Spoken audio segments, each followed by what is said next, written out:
Our story today is called The Frog Prince, the Princess and the Frog. Once upon a time there was a princess. Many a suitor came to the palace to win her hand in marriage, but it seemed to the princess that each one of them looked at her without really seeing her at all. They act like there's nothing more to a princess than her fine crown and royal dresses, she said to herself with a frown. One afternoon after one of these visits, the princess thought, "Sometimes I wish I were little again." She found her favorite ball from childhood, the one that sparkled when she threw it up high to the sun. She took the ball to the palace yard and threw it higher and higher. One time she threw it extra high, and when she ran to catch the ball, she tripped on a tree stump. The ball fell and plopped right down into the royal well. She raced over to fetch her ball before it dropped too far, but by the time she got there she could no longer see it in the water. "Oh no!" she moaned, "this is terrible." Just then a small green frog poked its head above the water. "Maybe I can help you," said the frog. "Yes," said the princess. "Please get my ball." "No problem," said the frog. "But first there's something I must ask of you." "What do you mean?" said the princess. "It's for you to spend time with me today," said the frog. "I'm not sure I know what that means," said the princess. "Just spend time with me today," repeated the frog.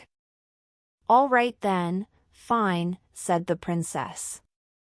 "Now please, get my ball." "I'm on it," said the frog. He dived deep into the well. A few moments later, up he came with the ball held high in one hand. "Thank you," said the princess, taking it from him. She turned to go. "Wait a minute," said the frog. "You promised to spend time with me today." "I already did," she said with a shrug. And the princess walked back to the palace. That night at dinner with her family and the royal advisors, there was a knock on the door. The servant opened the door and saw no one there. The frog, standing down low, cleared his throat.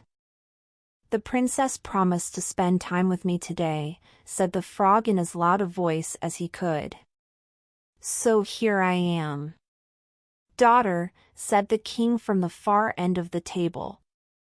"Did you promise to spend time with this frog, as he claims?" "Sort of," said the princess. After a pause, she added, "Oh, very well, come on in." The servants quickly set a new place setting for the frog, and he hopped over to the royal dining table. Conversation turned to a topic of concern in the kingdom. None of the royal advisors knew what to do. "Father, if I may," said the princess. "Perhaps we could." "Stop," said the king, cutting her off. "I have enough advisors, believe me." "If I may," said the frog, and it was the first time he had spoken at the table. "There's more to a princess than her fine crown and royal dresses." The princess stared at the frog.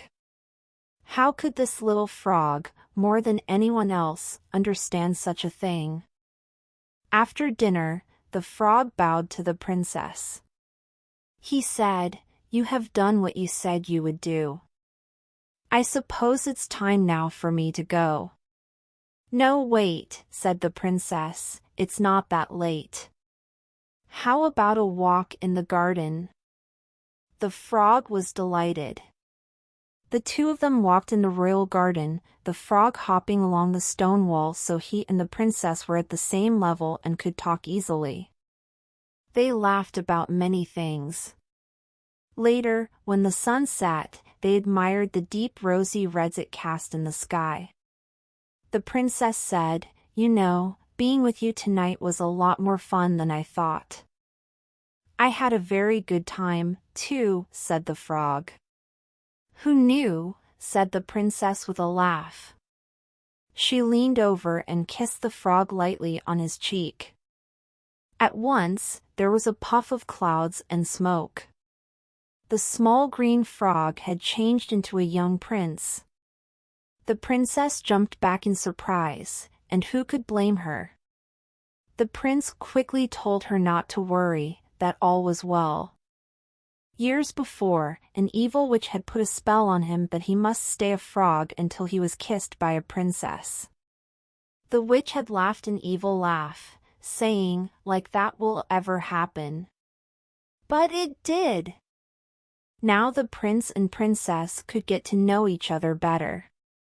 Years later, after they were married, they had a beautiful setting made for the ball and placed it on their royal dining table. And when the sunlight shone in through the palace windows, the ball sparkled for all to see.